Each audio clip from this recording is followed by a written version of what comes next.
Here's how you can reserve a room at the administration building. The first thing you're going to want to do is make sure that you can see the calendar for the room you want to reserve. To do that, you're going to go up here to Open Calendar, From Room List, and then click on the room you want to view. So if I wanted to view the admin break room, I would click on that. Oops. Make sure it shows up down here at the bottom. I think I double clicked there to get it down there at the bottom, and then click OK. That's going to add that calendar, you can see right down here at the bottom, to my rooms list. And you can have multiple rooms under here. So I could go back and add another, open another calendar and add that to my list. And when I wanted to see it, I just put the check mark next to it and it will show up on my screen. When I'm finished viewing it, I take the check mark off and it goes away.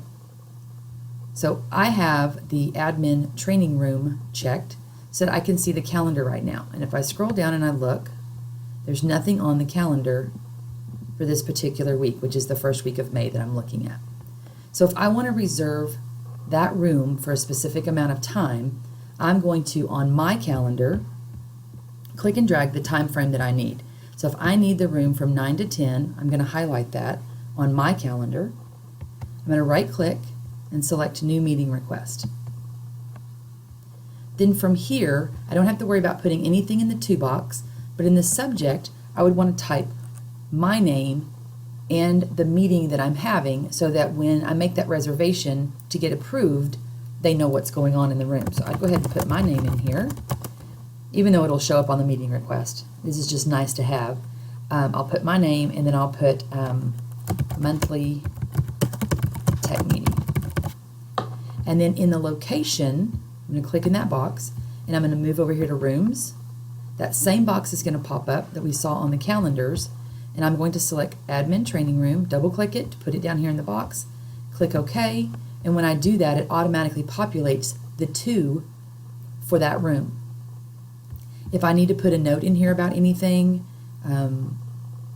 it may last a little longer or let me know if something needs to change, anything like that, I can put that in that box down there. And then all I do is click send. When I click send, it routes to the person responsible for approving or declining room reservations for that particular room.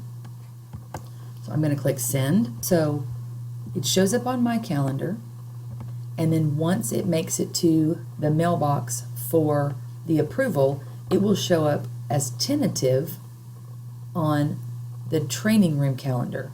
Once it's approved, you'll get a notification saying it's been approved, or if it's declined, you'll get an email saying it's been declined, and that striped line, which means tentative, will change to a solid line, and then you have your room reserved.